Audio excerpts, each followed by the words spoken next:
நீங்க யாரு ஏன் இந்துக்களை கூப்பிடுறீங்க? இந்துக்கள் வீட்டுக்கு ஏன் போறீங்க? இந்துக்கள் வீட்டுக்கு ஏன் போய் கூப்பிடுறீங்க?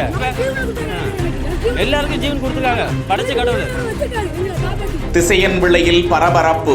கிறிஸ்தவ மத பிரச்சாரம் செய்ததாக அவர்களை தடுத்து நிறுத்தி காவல் நிலையத்தில் ஒப்படைத்த இந்து முன்னணியினர். யுவனர் அமைதியா உள்ள உட்காந்தீங்களா? திடீர்னு இறங்குறீங்க.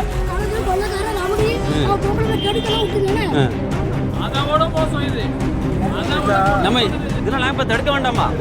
நெல்லை மாவட்டம் திசையன் விளை, அறவளர்த்த அம்மன் கோவில் தெரு, சிவன் கோவில் தெரு, பெரியம்மன் கோவில் தெரு இது போன்ற இந்துக்கள் வசிக்கும் பகுதிகளில் பாளையங்கோட்டையில் இருந்து வருகை தந்த கிறிஸ்தவ மத போதகர்கள் மற்றும் கிறிஸ்தவ ஊழியர்கள் துண்டு பிரசுரங்களை கொடுத்து மத பிரச்சாரம் செய்வதாக இந்து முன்னணியினர் திசையன் விளை காவல் நிலையத்தில் புகார் அளித்திருக்கிறார்கள். சர்ச்சுக்கு வராங்க, அங்க வச்சு ஆண்டு பத்தி சொல்றீங்க, இந்துக்கள் வீட்டுக்குள்ளே போறீங்க, போக முடிக்கிறாங்க.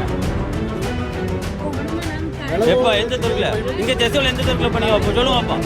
எங்க இருக்கு நீங்க போயிருக்கு அந்த வீட்டுக்குள்ள பெருக்க முடியும். சும்மா தெருவிலே வந்திருப்பீங்க, ஆண்டார் பத்தி சொல்லியிருக்க மாட்டீங்க.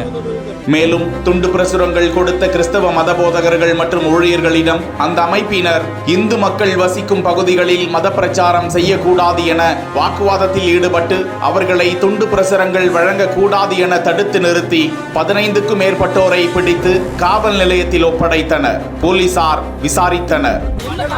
இந்துக்கள் வீட்டுல போய் நோட்டீஸ் கொடுத்தீங்களா? அதான் தப்பு. இந்துக்கள் வீட்டுல நோட்டீஸ் கொடுத்தீங்களா? ஏன் கொடுத்தீங்க? இந்துக்கள் வீட்டுக்கு போறீங்க, இந்துக்கள் வீட்டுக்கு போறீங்க, இந்துக்கள் வீட்டுக்கு உங்களுக்கு என்ன வேலை? என்னது ஸ்டேஷன் தெரியாது வாங்க அண்ணா, ஸ்டேஷன் தான் என்ன நீ வர வேண்டாம், இப்போ வருவாங்க அவங்களே. நீ வாங்க, ஒன்றும் பிரச்சனை இல்லை, கூலா இருங்க, அமைதியா இருங்க, ஒன்றும் தலை முடிவு போல எல்லாம் ஸ்டேஷன் தான் இருக்கும். எல்லாம் ஒன்றும் பயப்பட்டு வரல. வீடியோ என்ன பேச்சு வச்சிருக்கேன்?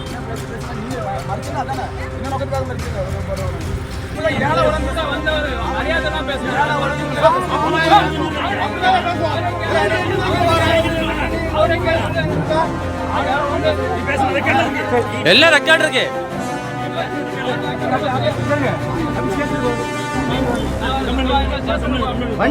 அவங்க ஹெட் வந்து ஃபோன் பண்ணி வர சொல்லுங்க.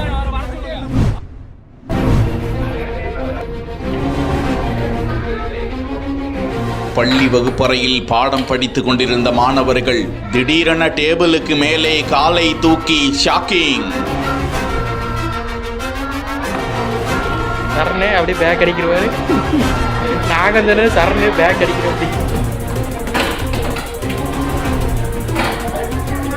கிடைக்க மாட்டேங்குது. அந்த கடைசி ஒரு சைடு வச்சு அரைச்சு படம் எடுத்துக்கொண்டே வகுப்பறைக்குள் நெளிந்து வந்த விஷ ஜந்து. பயங்கரமா இருக்கு. சிதறி ஓடிய ஆசிரியரும் மாணவர்களும்.